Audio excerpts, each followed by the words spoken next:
பாத்தீங்க அப்படின்னா டைம் என்னமே 10:05 ஆகுது. இப்போ நம்ம வந்து சர்ச் கிளம்பிட்டு இருக்கோம்.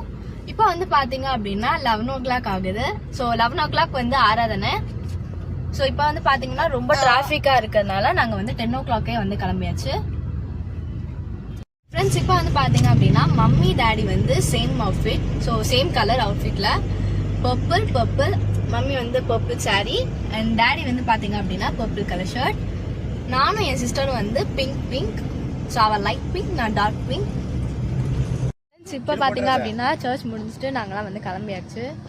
Happy new year friends. Happy new year friends. Happy new year friends. New year friends.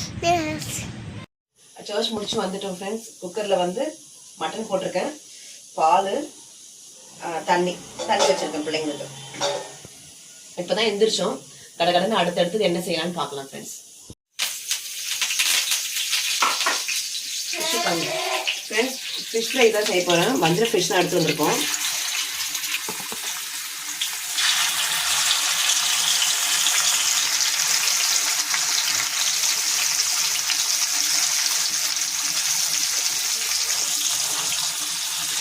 மேக்னேட் பண்ணி வச்சிட்டோம் ஃப்ரெண்ட்ஸ் ஃபிஷ் எல்லாம். சரி, ஒரு பக்கம் எக்கு வச்சுருக்கேன். 2 எக்கு தான் வச்சுருக்கேன். எனக்கும் என்னோட ஹஸ்பண்டுக்கும் எக்கு. பிள்ளைங்க வேண்டான்னு சொல்லிட்டாங்க, ஆம்லேட் போடுவேன்னு. ஒரு பக்கம் ஃபிஷ்ஷு, ஒரு பக்கம் வந்து ரைஸ், கொஞ்சமாக தான் ரைஸ். இன்னைக்கு மெனு வந்து கொஞ்சமாக மட்டன் பிரியாணி, மட்டன் சுக்கா, ஃபிஷ் ஃப்ரையும், கொஞ்சம் ரைஸ் வச்சுருக்கேன். அப்புறம் எக்கு, அப்புறம் கடம்பா ஃப்ரை. பிள்ளைங்க கேட்டாங்க கடம்பா ஃப்ரை. ரசம். உங்கள் வீட்டில் நியூ இயருக்கு என்னன்னு சொல்லிட்டு கமெண்ட்டில் சொல்லுங்கள் ஃப்ரெண்ட்ஸ். தூக்க கலத்தில் ஃபேஸ் வந்து ரொம்ப வீங்கிற மாதிரி தெரியும் உங்களுக்கு.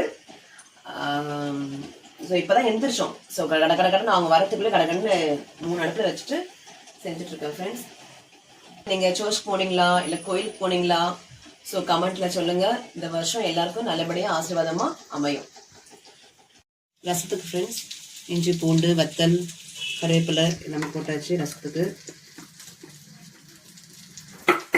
ஸோ மட்டன் இங்கே வந்து மட்டன் ஃப்ரெண்ட்ஸ் மாதிரி மசாலா வெளில வராமல் ஏதாவது டிப்ஸ் வேணுன்னா சொல்கிறேன். இந்த பாருங்க சூப்பராக இருக்குது பாருங்க. இப்போதைக்கு மட்டும் மதியம் மட்டும் இது. நைட்டுக்கு ஃப்ரெஷ்ஷாக இது மதியம் மட்டும்தான் இந்த ஃபிஷ்ஷு. நைட்டுக்கு இன்னொரு இதில் வந்து மேக்னேட் பண்ணி வச்சுருக்கேன். ஸோ அது நைட்டுக்கு. இப்போதைக்கு மட்டும் இந்த ஃபிஷ்னால் அப்படியே வாழை இலை இல்லை ஃப்ரெண்ட்ஸ், வாங்காமல் மறந்துட்டேன். எனக்கு வாழை இலை வச்சு இந்த மாதிரி சாப்பிட்றதுனா ரொம்ப பிடிக்கும். ஸோ இருந்த வாழை இலையில் இதெல்லாம் அப்படி. ஸோ இன்னும் கொஞ்சம் இதுவாகணும். இது முடிச்சிட்ட பிறகு ஃபினிஷ் பண்ணிட்ட பிறகு ரைஸ் அதில் போட்டு அப்படியே விரவி சாப்பிடுவேன். ஸோ ரொம்ப நல்லாயிருக்கும். நீங்களாம் இந்த மாதிரி சாப்பிடுவீங்களான்னு சொல்லுங்கள். ஒரு வாட்டி ட்ரை பண்ணி பாருங்கள் ஃப்ரெண்ட்ஸ். இந்த ஃபிஷ் வந்து யார் யாருக்கு பிடிக்கும் அப்படின்னு அதையும் மறக்காமல் கீழே கமெண்ட் செக்ஷன் சொல்ல மறந்துடாதீங்க. கொத்தமல்லி தலையும் அவ்வளோதான். ரசம் ரெடி. மட்டன் சுக்கா தான் செய்ய போகிறேன்.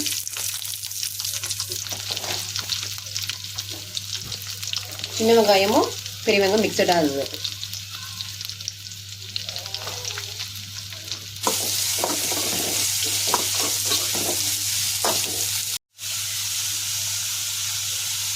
சீக்கிரமாக வதங்கிடும். க்ளோஸ் பண்ணி வச்சுக்கணும்.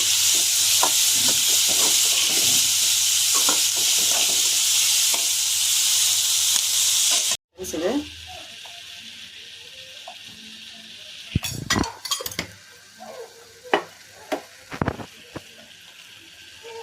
கொஞ்சமாக சீரக பொடி, மஞ்சள் பொடி, இல்லை அரைச்சு மிளகாத்தூள். உங்கள் காரத்துக்கு ஏற்ற மாதிரி நீங்கள் பண்ணிக்கோங்க.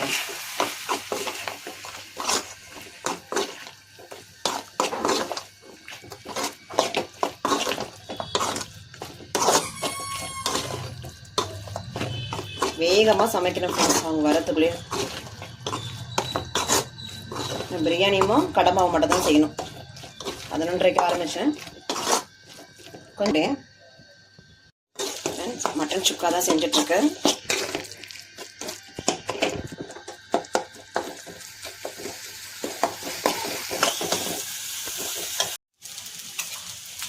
ஃப்ரெண்ட்ஸ் இறக்கும் போது கொஞ்சம் சீரக பொடி அப்படி கொஞ்சமாக மல்லி பெப்பர் கொஞ்சம் உங்களுக்கு எவ்வளோ காரமோ அவ்வளோ போட்டுக்கோங்க. ப்ளஸ் இப்படி இந்த மாதிரி செஞ்சோன்னா கொஞ்சம் டேஸ்டியாக இருக்கும். அவ்வளோதான். அப்படி அவ்வளோதான். ஒரு கலரி இறக்க வேண்டியதான். ஸோ சூப்பராக இருக்கும் ரசத்துக்கெல்லாம், பருப்பு குழம்புக்கு. ஸோ ரசத்துக்கெல்லாம் ரொம்ப நல்லாயிருக்கும். அந்த ஃப்ளேவர் அப்படியே இருக்கும். இந்த பாருங்க அப்படியே இருக்குது பாருங்க. அவ்வளோதான். கேஸ் ஆஃப் பண்ண வேண்டியதுதான். அவ்வளோதான் ஃப்ரெண்ட்ஸ். சூப்பராக இருக்கும். இந்த மாதிரி நீங்கள் கடம்பாலையும் இந்த மாதிரி செய்யலாம். அவ்வளோதான். இந்த பாருங்க அந்த ஃப்ளேவர் அப்படியே இறங்கும். சூப்பராக இருக்குது பாருங்க. இந்த பக்கம் பார்த்தீங்கன்னா பிரியாணி ஆகிட்டுருக்கு. மட்டன் பிரியாணி இன்னும் கொஞ்ச நேரம், ஒரு 10 minutes 15 minutes ஆகிடும் ஃப்ரெண்ட்ஸ். பருப்பு பாயாசம் ஃப்ரெண்ட்ஸ். பருப்பு பாயாசம் அவங்களுக்கு ரொம்ப பிடிக்கும். அதனால் அடுத்தது இந்த குக்கரில் வேக வைக்கணும் ஃப்ரெண்ட்ஸ். ஃப்ரெண்ட்ஸ் விட்டுருக்கேன் அந்த பருப்பு பாயாசத்துக்கு. இது வந்து கடம்பா.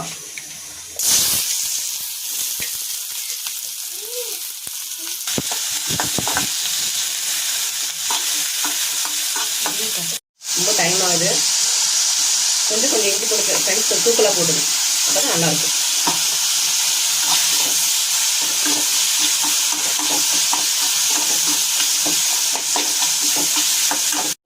கொஞ்சம் மஞ்சத்தூள் போட்டிருக்கேன். மிளகாய் தூள் காரத்துக்கு ஏற்ப ஆல்ரெடி ஒரு பச்சை மிளகாய் போட்டிருக்கேன். அதனால் கொஞ்சம் சீரகப்பொடி கொஞ்சமாக போட்டால் போதும். ஏன்னா நம்ம இறக்கும் போது கொஞ்சம் போடுவோம். அதனால் ஆல்ரெடி அதுலேயே தண்ணி இருக்கும். ஸோ மிக்ஸ் பண்ணிடணும். அவ்வளோதான். ஸோ அது அப்படியே வேகட்டும்.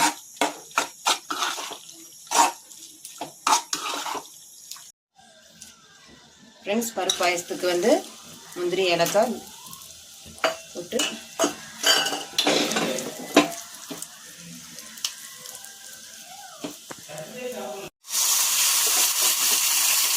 அவ்வளோதான் ஃப்ரெண்ட்ஸ். பாயசம் ரெடி ஆகிடுச்சு. இங்கே கடம்பா ரெடி ஆகிட்டே இருக்குது. அவ்வளோதான், முடிஞ்சிடுச்சு ஃப்ரெண்ட்ஸ். கடம்பாவும் ரெடி ஆகிட்டு மல்லி கொஞ்சம் தூக்கலாக போட்டால் நல்லாயிருக்கும்.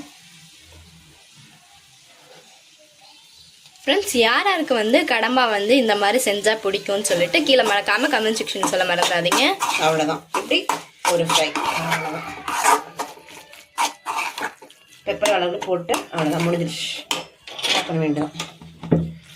ரெடி ஆயிடுச்சு. ஃபர்ஸ்ட் வந்து பார்த்தீங்க அப்படின்னா மட்டன் பிரியாணி,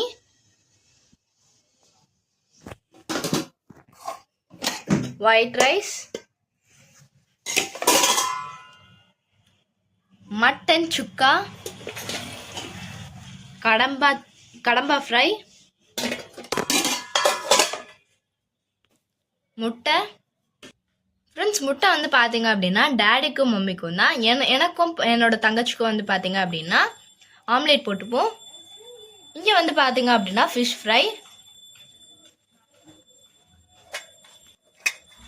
பாயாசம், பருப்பு பாயாசம். இப்போ வந்து இலை வச்சு நம்ம தண்ணி தெளித்து சர்வ் பண்ணிக்கலாம். மட்டன் பிரியாணி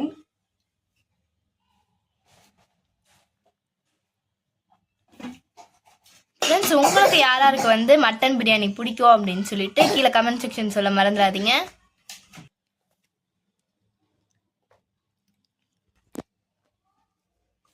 ஃபிஷ் ஃப்ரை வச்சுருக்கேன்,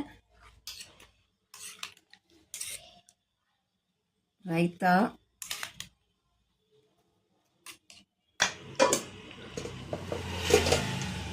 மட்டன் சுக்கா ஃப்ரெண்ட்ஸ், அதுக்கப்புறம்